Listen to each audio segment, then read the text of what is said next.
Buenas y bienvenidos al último video del canal en 2024. En este video vamos a discutir todas las docuseries de paleontología que vimos durante el 2023 y el 2024. Vamos a ubicarlas según a ver cuáles son las mejores, cuáles son las peores en un tier list. Por primera vez en el canal. Lo haremos seguramente de vuelta cuando tengamos un buen número de docuseries más revisionadas el año que viene o el siguiente. No se preocupen que van a entender las categorías que creé para organizarlas, y dejadme abajo también en los comentarios cuál crees vos que es el orden según las categorías que creé yo que para vos se ubicarían estas docuseries. Así que vamos, suscríbete al canal antes. Bueno, a ver, las calificaciones que les vamos a poner a las docuseries van a ser: la peor va a ser mejor no lo hubieran hecho. Está bien, ¿no? ¿Se entiende? O sea, es muy mala, como tu ex, ¿no? Me gustó cuando terminó, o sea, es mala, o sea, no llega al nivel del anterior. Medio pelo, o sea, regular. La disfruté, o sea, buena. Me voló la peluca, o sea, muy buena, excelente. Pero lo vamos a discutir. Así que vamos a ver, incluso va a haber una chapa que ya van a ver cuál es la docuserie chapa. O documental más bien también, porque no solamente vimos docuseries sino también documentales únicos. Entonces empecemos por la última, Monster Resurrected. A ver, para mí es, podríamos decir, yo diría que medio pelo, porque agarró también Prehistoric Planet. Ahora lo vemos a Prehistoric Planet. Uy, no lo puedo creer. Para mí es medio pelo, la última que analizamos, porque como vimos tiene, nos dice por ejemplo Forurrácido, Titanis walleri es la especie de Norteamérica que llegó a Norteamérica, que hizo todo el desastre con los mamíferos y todo lo demás, porque pasó de América del Sur a América del Norte, por el istmo de Panamá y todo, hace unos 2 millones de años, y compitió con Esmilodon y todo lo demás, y no pudo competir, y porque el Esmilodon u otros carnívoros en general, los cánidos y eso, se comían los huevos, el Titanis se extinguió. Pero lo mismo pasó, se extinguieron todos los forurrácidos hace 2 millones de años. Así que puede ser esa la razón, pero pueden haber otras. Hay que ver por qué se extinguieron. Porque bueno, también los mamíferos placentarios pasaron para América del Sur también. Y después, bueno, obviamente no fue la especie Titanis walleri en sí la que llegó a América del Norte, sino que también hubo otras, y en realidad fue un ancestro, ¿no?, de Titanis walleri, por así decirlo, por lo menos un ancestro. El ancestro común de Titanis walleri llegó a América del Norte de esa forma, por intercambio biótico. Después la forma de golpear y tratar de defenderse de agresores puede ser que haya sido con el pico, el arma más grande. Las patas también son la otra arma grande. Obviamente no se iba a defender con esos brazos diminutos, no le servían ni para aletear. La forma de cazar también está bastante bien, le habría dado ese picotazo, todavía se sospecha eso. Como dije, hay buenas reconstrucciones de los modelos hechos en metal, está bastante bien hecho. Son buenas demostraciones, por lo menos para lo visual y para esa época, 2008-2009. Y después, bueno, la Acrocanthosaurus también, como dije, no se puede decir que haya sido el género, y el saurópodo lo mismo, no se puede decir que haya sido estas especies de saurópodos y de terópodos las que pelearon en sí. Ponele, por ejemplo, en esa rastrillada de huellas. Incluso también hay algunos trabajos que refutan la hipótesis de que haya sido un enfrentamiento entre el saurópodo y el terópodo. O sea, puede ser indicativo de otro tipo de comportamiento, que no hayan ni siquiera estado al mismo tiempo. O sea, pero parece haber algún tipo de interacción, pero hay dudas razonables sobre cómo se dio este comportamiento de las huellas. Después el dragón de Komodo está bastante bien, ¿no? Nos explican cómo cazaba, tanto a animales de tamaño normal como a tamaño grande, con el veneno se habría ayudado. También habría sido un animal bastante fuerte, o sea, doble o un poco más de tamaño de un varano de Komodo actual, el Varanus priscus o Megalania. Después, bueno, el Spinosaurus, con esa reconstrucción también bastante incorrecta, ¿no? También nos hacen una demostración con un brazo golpeando una puerta de un coche, no tiene sentido. También golpeando a un humano no tiene sentido. Pero dentro de todo, o sea, también la reconstrucción en sí, ¿no? Con las espinas, esta también cambió mucho la reconstrucción del Spinosaurus desde el 2008-2009 hasta la actualidad, como ya lo vimos con la entrevista de Paul Sereno, con la discusión sobre las nuevas reconstrucciones del Spinosaurus, ya lo vimos en detalle eso.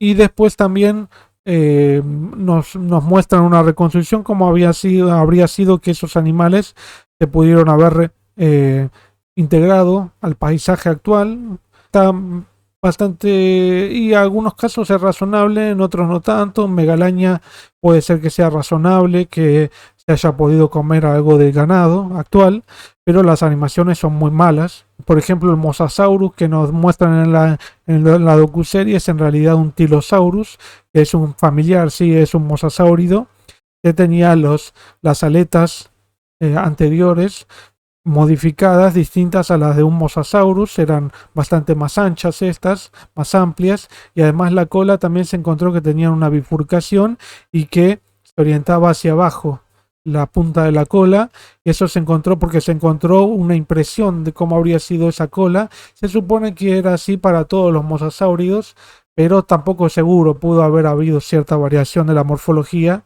pero se conoce solamente esta forma, con esta bifurcación nada más. Y después, bueno, también el Amphibian también tiene los mismos problemas que toda la docuserie, por lo que, bueno, las animaciones malas, algunas malas interpretaciones, pero en general razonable, descripciones razonables, es bastante entretenida, diría por eso que es medio pelo. Pudieron haberlo hecho mejor también. Bueno, ahora vayamos con otra docuserie o documental. Yo iría por el del Spinosaurus, ya que estamos. El documental del Spinosaurus, que es la nueva imagen del Spinosaurus, es del 2014, si no me equivoco, este documental. Y todavía no había una reconstrucción de la imagen como totalmente como la actualidad. Incluso Paul Sereno dice que pudo haber sido acuático, lo cual ahora descree completamente, como me dijo a mí en el podcast, que según él cree habría sido terrestre, lo cual tiene bastante sentido porque no se le encuentran adaptaciones al medio acuático, como les dije en los videos sobre el Spinosaurus. Pero el documental, obviamente, al tener a los expertos durante el documental, al incluso mostrarnos excavaciones, una reconstrucción digital bastante bien hecha, incluso no lo muestran buceando como es lo que cree que habría hecho Nizar Ibrahim y su equipo. Incluso Paul Sereno dejó de publicar con Nizar Ibrahim y su equipo porque Sereno se diferenció de ellos, pensando que en realidad el Spinosaurus era más bien terrestre y no acuático, porque no tiene adaptaciones en sí, como ya les dije. Así que diría que es de lo mejor en documentales en general de paleontología. Diría que me voló la peluca totalmente. Uno menos. Este no jode más. Es para volarse la peluca. A ver, ahora, bueno, ya que está acá, lo organizo a Prehistoric Planet. Bueno, Prehistoric Planet es una excelente docuserie con... Bueno, pero esa no es mi calificación, excelente, no es. Tiene muy buenas reconstrucciones, muy realistas, fotos realistas, impresionante, parecieran ser animales vivos en la actualidad. El Tyrannosaurus está también impresionante, mejor hecho que cualquier otra docuserie que vimos hasta ahora. El tema es que tiene esos parecieran pelos, filamentos, ¿no? Y como ya les dije en otros videos, el Tyrannosaurus no podía tener plumas. ¿Por qué? Porque hay impresiones de la piel del Tyrannosaurus preservadas, es todo escamoso, muestran patrones de escamas distintos en distintas partes del cuerpo. El hecho de tener escamas quiere decir que no tenía plumas, o sea, es excluyente la presencia de escamas con la presencia de plumas. Se los voy a explicar más en detalle en otro video, pero básicamente uno de los temas principales es que la escama tiene un origen embrionario distinto al de las plumas. Las escamas se originan a partir de se dice, evaginación del ectodermo, o sea, una simple prominencia durante el desarrollo embrionario en la zona de la piel. Así se forma la capa más externa, que es el del ectodermo. Mientras que la pluma se forma un anillo, se produce una invaginación, que quiere decir que se introduce hacia adentro de la piel, y luego una evaginación más adentro, que se forma un capuchón, que es por donde se forma toda la zona de las venas, del raquis, del cálamo principal de las plumas. Depende de la complejidad de la pluma, ¿no? Entonces tiene un origen embriológico distinto. Entonces, si encontramos plumas, no encontramos escamas. Entonces, como hay impresiones de escamas en Tyrannosaurus de todas las partes del cuerpo en sus parientes más cercanos, no tenía plumas. ¿Qué pasa? A diferencia de otros parientes, por ejemplo Wanlong, que es bastante más lejano, un tiranosauroide basal, tenía plumas. ¿Por qué? Porque era basal. Lo que muestra la evolución es que a medida que aumentó de tamaño y además eran grupos de tiranosauroides más derivados, perdieron completamente la presencia de plumas. Donde hay plumas, entonces no hay escamas. Bueno, entonces eso está mal representado tanto en Tyrannosaurus como en todos los abelisauroides de la serie. O sea, pero el único abelisauroide de la serie que tiene plumas es el Masiacasaurus. Masiacasaurus tampoco debería tener plumas, es lo mismo, hay impresiones de la piel de todo el cuerpo en los abelisauroides. Entonces no debería tener plumas, entonces está mal. Por ejemplo, también le hacen acá en el margen de la boca al Tyrannosaurus, por ejemplo, la presencia de un labio, o sea, un labio entre comillas, porque le cubría todos los dientes. Pero sabemos en la actualidad por la anatomía que en realidad era más bien era escamas, como un cocodrilo, esa zona, porque se nota, o sea, vos observando la superficie del cráneo del Tyrannosaurus te das cuenta de la anatomía que tenía, o sea, qué tipo de piel cubría esa zona. Entonces tenía los dientes, los tenía por afuera, eran dientes enormes. O sea, bueno, podemos decir, por ejemplo, también hay algunos cocodrilos, un cocodrilo herbívoro, por ejemplo, durante la serie, que ese tiene también los labios, se le notan que cubren los dientes por fuera. En ese caso sería un poco más dudoso porque, bueno, no se sabe exactamente cómo era la musculatura en esa área de la mandíbula, de la boca, de ese cocodrilomorfo, pero pudo haber tenido más musculatura en toda la región del cráneo, en la zona temporal para masticar. Bueno, para masticar tampoco entre comillas, diría, más bien para arrancar y para tragar la vegetación.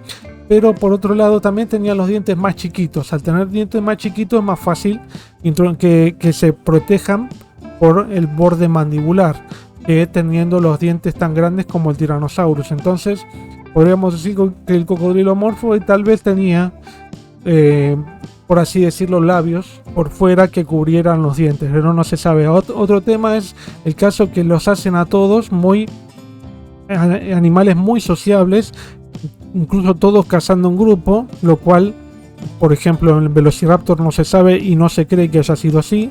En Tyrannosaurus no se sabe y no se cree que haya sido así. Entonces hay muchas cosas inventadas también.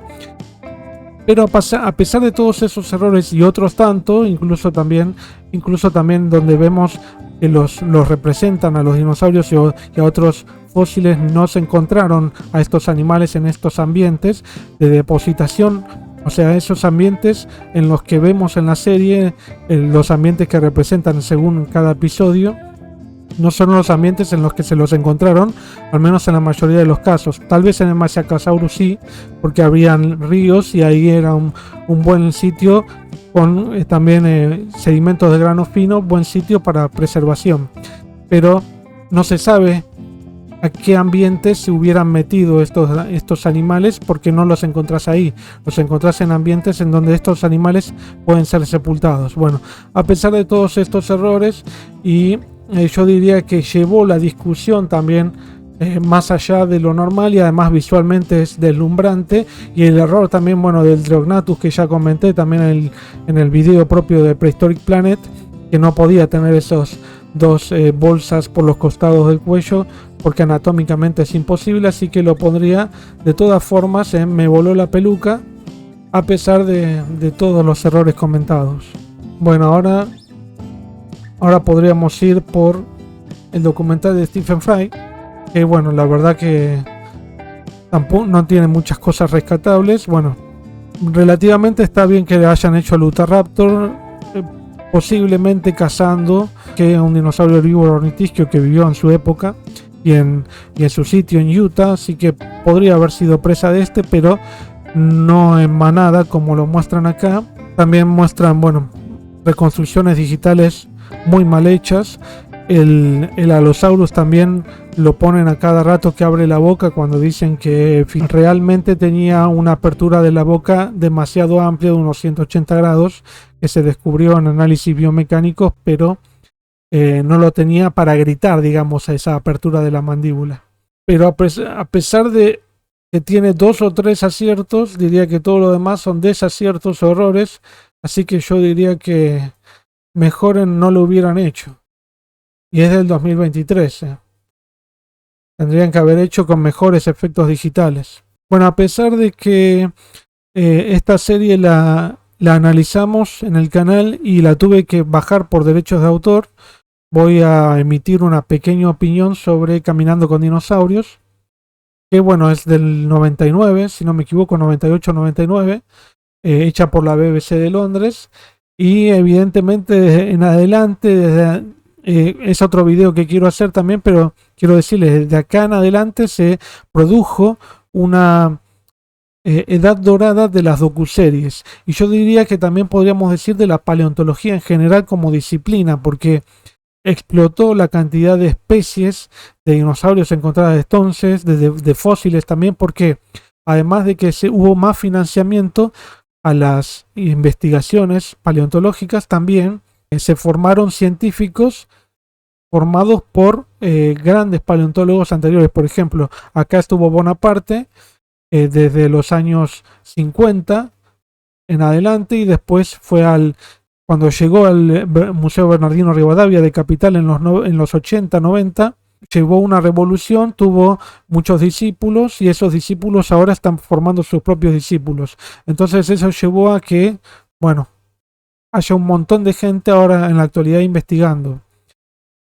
Y todo eso llevó a una gran época dorada de esta disciplina, ¿no? Con una gran cantidad de hallazgos todos los años. Lo mismo pasó en muchas partes del mundo, como en Estados Unidos, en Europa también, exactamente lo mismo. Con algunas diferencias, pero exactamente lo mismo, digamos. Y por ejemplo, acá también dije equivocadamente que el Allosaurus no convivió con el Diplodocus en el video de Stephen Fry, de la serie de Stephen Fry, pero en realidad sí hay algunos registros de convivencia. Incluso hay un Allosaurus shimaseni, que es el Allosaurus, la especie de Allosaurus y el espécimen encontrado asociado a un Diplodocus, que también es el que aparece en el documental de Bigal, que es el que tiene también lesiones óseas. Eso es cierto, tiene lesiones óseas, se encontraron. Y hace poco incluso también se creó otra especie de Allosaurus, que es el Allosaurus anax, que está formado por algunos huesos que antes se creían que eran de otro género de alosauroideos cercanamente emparentado con Allosaurus, que es el Saurophaganax. Entonces el Saurophaganax no existe. Un último trabajo es este de hace muy poco, ahora de diciembre. Entonces no existe Saurophaganax, pero sí existe una nueva especie de Allosaurus que es Anax. Está basado en materiales muy fragmentarios, incompletos, en comparación con, bueno, por ejemplo, Shimaseni y Allosaurus fragilis. Está basado en muchos mejores restos, pero de todas maneras permitió identificar una nueva especie. Y bueno, todo en general, bueno, la serie tiene muchos errores también. Por ejemplo, los raptores, o más bien dromaeosáuridos no emplumados. También, por ejemplo, hablar de la Antártida cuando está hablando de Australia. Pero bueno, introduce conceptos que nunca antes habían hablado, como por ejemplo eso, dinosaurios polares, que en la actualidad todavía se siguen creyendo. Incluso se podría decir que Prehistoric Planet es un remake de Caminando con Dinosaurios. Me gustaría saber tu opinión, si pensás que es un remake o no. Yo creo que sí, y creo que lo han dicho por ahí también que es un remake. Pero evidentemente tiene muchas escenas muy parecidas a Caminando con Dinosaurios, pero diría que no llega al nivel, muchas veces es aburrida Prehistoric Planet en muchas escenas. Pero de todas formas, Caminando con Dinosaurios, a pesar de sus errores, diría que en su momento y hasta la actualidad sigue vigente, y diría que me voló la peluca. Ahora veamos, por ejemplo, el Life on Our Planet. Life on Our Planet es una serie también de 8 episodios, emitida del 2023, si no me equivoco. Le hicimos un montón de videos en el canal, abarca toda la diversidad de la vida, desde el origen de la vida hasta la actualidad, ¿no? Y incluso el futuro. Un futuro un poco apocalíptico con esto del cambio climático. Yo creo que ahí fueron exagerados porque sabemos, ¿no?, que no se produjo lo que se creía hace, por ejemplo, cuando yo era chico, en los 90, no sé qué se creía, incluso los científicos, muchos científicos especializados creían que el cambio climático iba a llevar a que la capa de ozono se creara un agujero gigante y que el calor atmosférico, el calor en la Tierra sea insoportable para la vida, no iba a poder subsistir la vida, por ejemplo, de acá al 2050. Sabemos que en algunas partes del mundo se incrementó la temperatura, se está incrementando mundialmente la temperatura, los niveles de dióxido de carbono se incrementaron, pero no en los niveles previstos, catastróficos, para que se habían pronosticado en los 90. Esto también algo de un avance científico, ¿no? O sea, vos haces modelos, estos modelos pueden estar mal, depende de los datos con los que hagan, a veces tal vez guiados un poco por cierto activismo político, se podría decir, tal vez no, tal vez me equivoco, porque no sé muy bien en qué basaron esos datos para hacer esas presunciones, pero evidentemente lo basaron en menos datos de los que hay actualmente. Pero en cuanto a la serie Life on Our Planet, diría que, como dije durante la crítica, que no están muy bien enfocados. No nos hablan, por ejemplo, de microorganismos, que son los primeros seres vivos sobre la Tierra, 4.500 millones de años. Es fundamental hablar de eso. Nos hablan de Luca, que nunca habían hablado antes, así que bueno, por un lado bueno, un lado malo, digamos, que la vida se originó en el mar, eso es cierto, es lo que se cree. Y después, bueno, distintos organismos invertebrados, por ejemplo, distintos cefalópodos gigantes, artropleura, distintos artrópodos, trilobites y otros, y algunas cosas actualizadas, otras no, y cosas que, por ejemplo, también en la transición del agua a la tierra tendrían que haber mostrado un pez que sea un sarcopterigio Tiktaalik. Por ejemplo, no mostraron un Tiktaalik, mostraron otro tipo de pez, nada que ver. Entonces no tiene las adaptaciones que tenía el Tiktaalik para andar en tierra, y además la salida de ese pez que nos mostraron hacia la tierra no tiene mucho raciocinio. O sea, salían del agua porque en teoría porque se secaban los cursos de agua, no porque hubieran predadores en el agua. No tiene mucho sentido, me parece, que saliera del agua por eso, y encima encuentro otro predador en tierra que es un anfibio, ¿no?, que ya habían evolucionado. O sea que básicamente no nos mostraron la evolución del medio acuático al terrestre. Bastante mal eso también. Y después incluso también, bueno, nos muestran dinosaurios, nos muestran el primer dinosaurio herbívoro gigante, sí, Plateosaurus, podría ser el más grande en su momento, del Triásico. Y después ya pasan directamente al Jurásico con el Diplodocus, con el Allosaurus. O sea, nos muestran muy poca diversidad y ya van de asaltos, ¿no? De asaltos demasiado grandes. No nos muestran prácticamente nada de diversidad de dinosaurios. Y ni siquiera de la diversidad de la vida durante el Mesozoico. Es muy escueto. Entonces no te están mostrando en sí cómo evolucionó la vida en el planeta, sino que te están mostrando alguna idea de progreso, más que de evolución, un progreso en algunos aspectos, incluso en algunos aspectos erróneos, porque si hablamos de progreso no podemos hablar de progreso en evolución. Bueno, entonces por todo esto yo diría que medio pelo, regular. Para ser bueno, tiene muy buenos efectos especiales, eso sí, creo que tiene buenas fotografías. Si es que algo de la fotografía que hay puedo decir que es buena, si es que puedo decir que sé yo algo de fotografía, me parece buena, visualmente está muy buena. El Anchiornis me pareció muy bien reconstruido, lástima que no lo hicieron con los colores que en verdad tenía según lo que se descubrió en los fósiles, ¿no? Y no nos muestran, por otro lado, por ejemplo, paleontólogos hablando, sino que nos muestran solamente reconstrucciones digitales, lo cual, bueno, también es mucho más laborioso. Hay que darles eso de un espaldarazo bien hecho, hiciste todo digital, pero bueno, pudiste haberlo hecho mejor también igual. Por ejemplo, también nos muestran dinosaurios que nos dicen como que eran sociables, como el de Deinonychus, que cazaban manada y después se compartían la comida, no sé, algo por el estilo. Eso, y porque después pasan a las termitas sociables. Entonces, pasar del Deinonychus a las termitas que no tienen nada que ver. Las termitas son una cosa completamente distinta. Incluso podríamos decir que durante el Mesozoico incluso no habían nidos de termitas. Para empezar, no se encontraron. Lo que habían cuevas, termitas y parientes de estas hacían cuevas hundidas, excavadas en el suelo. No habían este tipo de nidos, por ejemplo, para que coman los osos hormigueros ni nada por el estilo. Entonces eso de la sociabilidad está mal en dinosaurios, estaría bien en termitas, pero no del Mesozoico, digamos. Y las hacen muy lindo plumaje. Después cuidado paternal tampoco se sabe en ese grupo en particular. En otros sí se sabe. Podrían haber hecho cuidado paternal en grupos que se sepa, pero bueno, tenían que hacerlo en Deinonychus porque es más vistoso, ¿no? Bueno, así que diría que es medio pelo. Después, equinos prehistóricos. Saben que no puedo decir la palabra. Muy malos efectos especiales. También tienen Megalania. También nos muestran un par de detalles. Muy escueto también, no muestran mucho. Nada que ver a Monsters Resurrected. Tiene más datos de Megalania. Después este mamífero carnívoro también horriblemente reconstruido. Después también incluso de nuevo el de Deinonychus. También saltando y haciendo el ruido como de ave rapaz. Muy mal hecho. El esmilodo muy mal hecho. Nos hablan principalmente de los hábitos de caza, ¿no? También como en Monster Resurrected parece que solamente cazaban. Era lo único que hacían. Durante su tiempo de vida está bien que es lo más divertido para poner en un documental, pero bueno. Digamos que cazar era dedicaban muy poco tiempo a cazar.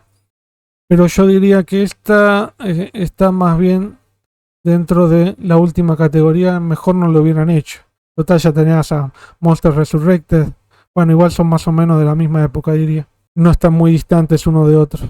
Bueno, ahora vamos a una de las últimas que hice, que fue Bizarre Dinosaurs, que vendría a ser dinosaurios bizarros, ¿no? Esta, bueno, tiene algunos aspectos interesantes. Nos muestran también una diversidad de dinosaurios. Nos muestran que por ejemplo, el Carnotaurus está muy mal hecho, tanto los brazos parecen brazos de una persona con los brazos deformados, que no llegó a desarrollar los brazos, camina muy mal, también muy feo, Tyrannosaurus también muy mal hecho, muy feo, y después también hay algo interesante, rescatable, que por ejemplo lo que hablan del Nigersaurus también, que está muy bueno, como se agachaba y la cóclea, la región coclear vestibular, se inclinaba porque el dinosaurio tenía que estar mucho tiempo con la cabeza agachada. Entonces la región vestibular coclear se adaptaba a esa posición, a esa postura del cuerpo. Está muy interesante eso. Y además como comía, ¿no? Que durante muchas horas del día las dedicaría a comer. Pero después también la hipótesis principal que plantean, que es que todas estas estructuras, incluso de los ceratópsidos, habrían servido para cortejo a las hembras por parte de machos, no tiene mucho sentido porque no se conocen en la mayor parte de los dinosaurios dimorfismo. Dimorfismo sería diferencias morfológicas entre machos y hembras. O sea, toda la especie de Triceratops, por ejemplo, tenía cuernos, collares en el cuello y otros rasgos también que variaban según el género y la especie, y no se conoce. Entonces, muy bien, para cuál era la función. No se cree que haya sido de despliegue para el apareamiento, no se cree eso ahora. Básicamente, en algunos casos sí, por ejemplo, en Protoceratops se pudo, por ejemplo, hay más evidencia de que había diferencias entre machos y hembras. Hay algunos ornitomimosaurios también que muestran algunas diferencias morfológicas que podrían estar ligadas al género, o sea, macho-hembra. En Tyrannosaurus no hay evidencia, por ejemplo, de cambios morfológicos entre machos y hembras, así que la hipótesis principal que plantean no se mantiene. Así que yo diría que esta, por no decir que mejor no lo hubieran hecho, aunque porque tiene un par de cosas rescatables, como dije durante la discusión de la serie, diría Me gustó cuando terminó. O sea, es mala, pero no es de lo peor, digamos. Ahora, a ver, veamos el documental. Ahora una sorpresa esta. El documental de T-Rex. Esa no la hablamos, yo les hablé un poco de qué se trataba. Una producción de este año que se proyectó solamente en algunas salas en Estados Unidos. Está muy bien hecho digitalmente. T-Rex basado en un esqueleto nuevo, materiales nuevos, muy fragmentarios, estos materiales de un juvenil de Tyrannosaurus. O sea que básicamente los tiranosaurus que reconstruyen vendría a ser más basado en otros restos, porque estos son materiales muy incompletos, pero está bueno para divulgar, ¿no? Obviamente. Lo que le veo que tiene malo es de nuevo presencia de plumas muy abundantes. Esto ya le dije que no va ni en juveniles ni en adultos.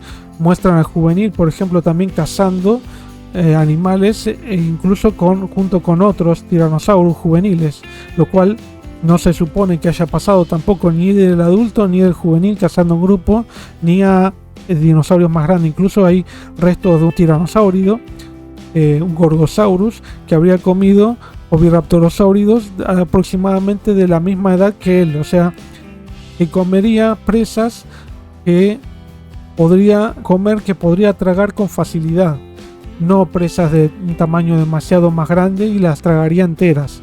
Además, ya tal vez como en el caso de Gorgosaurus, que habría comido primero, por ejemplo, los cuartos traseros, descansaba, digería esa parte y después comía la mitad anterior del cuerpo de ese oviraptorosaurio, por ejemplo, pero no que cazaran en grupo. Y bueno, de nuevo en eso. Después hacen un enfrentamiento del Tyrannosaurus con el Triceratops. Ese está bueno, ese enfrentamiento a la noche, y no se sabe muy bien si el Tyrannosaurus podía cazar de noche. Tenía muy buena visión estereoscópica de frente, buenos ojos, buena vista. El Triceratops habría podido ver mejor periféricamente, así que, pero es probable, y además caza solo. El Tyrannosaurus caza solo en este documental, así que puede ser que eso esté bien. Así que diría más bien que está dentro del medio pelo, diría. Medio pelo a la disfruté, podría ser, pero como dije, todavía no la vi en sí. Por ahí le cambio la posición si llego a verla completa, porque vi algunas partes del documental. Veamos ahora el Sarcosuchus. El caso del Sarcosuchus, hecho por Sereno. Es un descubrimiento también hecho en África, en Egipto. Nuevos materiales del Sarcosuchus, material de un cráneo completo y partes del postcráneo. Este es un cocodrilo muy valioso, ¿no? Porque medía alrededor de 10 metros, un poco más de largo. Era uno de los cocodrilos más gigantes jamás encontrado. Hay de alrededor del mismo tamaño o un poco más grandes, incluso en Norteamérica, por ejemplo en el caso de Norteamérica, y hay uno en el Mioceno de Sudamérica que es el Purosaurus, pero bueno, este es de Egipto. Este cocodrilo de Egipto obviamente va a estar bastante bien hecho, porque muestran la excavación, muestran cuando Paul Sereno habla de él. Así que está hablando directamente del descubridor, ¿no? O sea, lo malo es que no hablan después de la publicación del artículo. El artículo del Sarcosuchus este es muy escueto, por desgracia. Se necesitaría hacer una osteología bien completa, bien detallada de este cocodrilo, porque no se conoce muy bien. Lo bueno es que hicieron una representación de todo el esqueleto, de todo el cuerpo, de todo el esqueleto, y reconstruido con carne también, pero sin tener los datos, básicamente. Eso es lo malo por ahí un poco que tiene Paul Sereno, que ha descrito, ha encontrado muchos restos, muchos tipos de dinosaurios y otra fauna, pero no la describe completa muchas veces. La escribe por ahí en un artículo de Nature o de Science, y ahí describe, pero muy por encima, rasgos diagnósticos que incluso pueden cambiar de acá a 10 años, por ejemplo. Incluso la especie, ha encontrado también una especie de este género en Brasil, y esa está mucho más descripta, es mucho mejor conocida que este Sarcosuchus. Pero de todas formas diría que como lo hace, el paleontólogo que lo encontró, vemos la excavación en el sitio y tiene muchos datos muy interesantes, que pudo haber incluso cazado dinosaurios, como piensa también Sereno en la actualidad todavía. yo diría que está para Me voló la peluca. Bueno, nos quedan los últimos dos. Este lo puse más, el del Life on Our Planet 2 veces lo puse.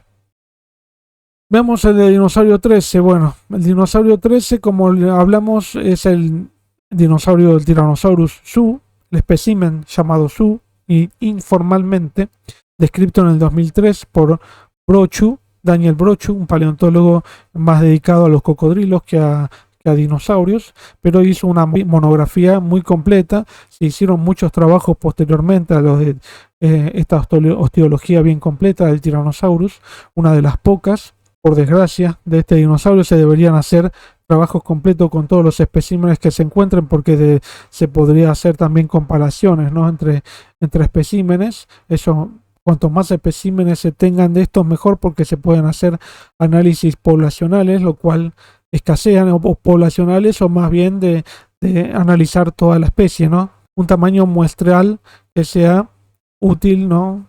Bastante grande. Así que bueno, hablan de cómo fue la extracción de los materiales, un poco de la importancia de este dinosaurio, todo lo que un poco sufrió el grupo de Peter Larson y del Instituto Black Hills. Pero como les dije también, en este instituto, y Peter Larson en sí se dedica a la extracción y la venta de fósiles. A pesar de tener formación en paleontología, Peter Larson, haber hecho su bachelor, tiene su licenciatura en paleontología, pero no se dedica en sí a la paleontología, aunque tiene publicaciones hechas, pero él se dedica fundamentalmente a la excavación y venta de fósiles. Así que eso hace bastante daño a la disciplina, no lo hace ningún paleontólogo eso. Entonces no se dedica a la paleontología, no es paleontólogo, se dedica a eso. Hace negocio con los huesos de los dinosaurios. Para la disciplina está mal visto eso. Pero bueno, es lo que hace, y en Estados Unidos dentro de todo está permitido. Hasta cierto punto, como dije en el documental, ¿no? Porque básicamente tiene que tener permisos para excavar los restos. Cuando son en campo privado, tiene que pedirle permisos al dueño. Y acá, además de tener problemas principalmente con que donde excavaron los restos de este dinosaurio eran terrenos de pueblos nativos, ¿no? Entonces, al ser excavados en pueblos nativos, tenían que pedirle permiso a esos dueños, que eran de pueblos nativos, que en realidad era el Estado, básicamente. Entonces, como no les pidieron permiso a ellos y lo denunciaron de alguna forma a Peter Larson en el instituto, tuvieron que decomisárselo el FBI. O sea, básicamente lo que están haciendo es proteger la propiedad privada, digamos, ¿no? Algo que es del Estado, que en realidad le dio el Estado a los indígenas de Estados Unidos, a los Sioux, algo que les dio el Estado de allá de Estados Unidos a ellos. Y bueno, el que vivía ahí les tendría que haber pedido permiso a ellos, y Peter Larson incluso asegurarse que sea de esa región del rancho. No lo hicieron, procedieron mal, y bueno, se lo tuvieron que decomisar. Eso estuvo bien. Después, los problemas que lo llevaron a la cárcel fueron otros, que fueron cómo vendía los fósiles sin permiso también en otros países de Perú, restos de Perú, que por lo visto no pedía permiso para extraer. Eso es completamente ilegal, está mal. Y bueno, pero en el documental lo dejan como que ellos hicieron todo bien, que eran pobre gente, que en realidad estaban haciendo un negocio de forma ilegal. O sea, no está bien, ni acá ni en ningún lado. Bueno, entonces, a pesar de que, yo diría, dan buena información, pero por otro lado también desvían un poco para hacerlo quedar bien y limpiarle un poco la imagen a Peter Larson. Pero yo diría, bueno, a pesar de lo malo, tiene todo lo demás que es muy bueno, y yo diría que la disfruté a esta. En su momento la disfruté, ahora me da un poco de bronca, pero en su momento la disfruté bastante. Veamos ahora la última, que es Amazing Dinosaurs. También la disfruté, esta muy linda serie. Como dije durante la discusión de esta docuserie, tiene muchos errores. Son 4 episodios de NHK, ¿no? Una productora japonesa, que nos muestran al Spinosaurus, por ejemplo, yendo a nadar al océano abierto, lo cual no hacía. Una reconstrucción también desactualizada, porque camina en 4 patas. Eso era algo que creía Ibrahim, que en realidad actualidad no se cree. Después también tiene Tarbosaurus con plumas, que les acabo de decir, los tiranosáuridos no tenían plumas, son un grupo derivado de tiranosáuridos porque tenían escamas, no plumas. Una cosa es incompatible con la otra. Lo mismo pasa con el caso de los megaraptóridos, no tenían plumas, no se encontraron plumas. Lo más probable es que tuvieran solamente escamas. Cuando se encuentren impresiones de escamas van a ver más evidencias de que no tenían plumas. Pero por el momento la hipótesis a probar es que tuvieran solamente escamas, no que tuvieran plumas, porque que tuvieran plumas ya sería una evidencia que te volaría la cabeza, ¿no? Porque no esperarías que este grupo tuviera plumas. Después también, bueno, está también el error grande en el tema de la extinción de los dinosaurios, que nos dicen que tuvieron que haber vivido un cierto tiempo, que tal vez 1 millón de años después de la caída del asteroide. Eso es algo que no se maneja, no se cree. La evidencia de México no está para nada probada. Y después, bueno, de nuevo nos introducen también dinosaurios polares. El error grande del Pachyrhinosaurus haciéndolo con un cuerno en lugar de con una protuberancia enorme en la región del rostro, que era lo que tenía en realidad, no un cuerno. Entonces, a pesar de los errores, es muy entretenida. Tiene muchos, como dije, muchos errores. Incluso también, bueno, el Carnotaurus lo ponen con el Saltasaurus, que a pesar de que son del Maastrichtiano, de momentos distintos del Maastrichtiano, pero incluso nos muestran todo. Pero uno es de Salta y el otro es de Chubut. O sea, lugares uno es de el noroeste de Argentina y el otro es del sur de Argentina. Nada que ver, geográficamente no vivieron, estratigráficamente tampoco. Pero está muy lindo el Carnotaurus, muy bien hecho. Después nos muestran todo, suena como montículo, todo con pasto, incluso pasto no había, como ya les dije. Eso está mal también, no hay evidencia de pasto de esta época. Así que a pesar de los errores, de todas formas diría que... ¿dónde lo pongo esto? Bueno, como dije recién, la disfruté. Digamos que la animación es muy buena. Disfruté los datos porque tiene mucha información a desprobar, digamos, a refutar. Tiene mucha información a refutar, pero es muy interesante la parte de los dinosaurios cuando van hacia la Antártida, porque lo utilizan como refugio luego de la caída del asteroide. Es muy, digamos que es creativa narrativamente, pero no es algo que se crea para nada, no se cree.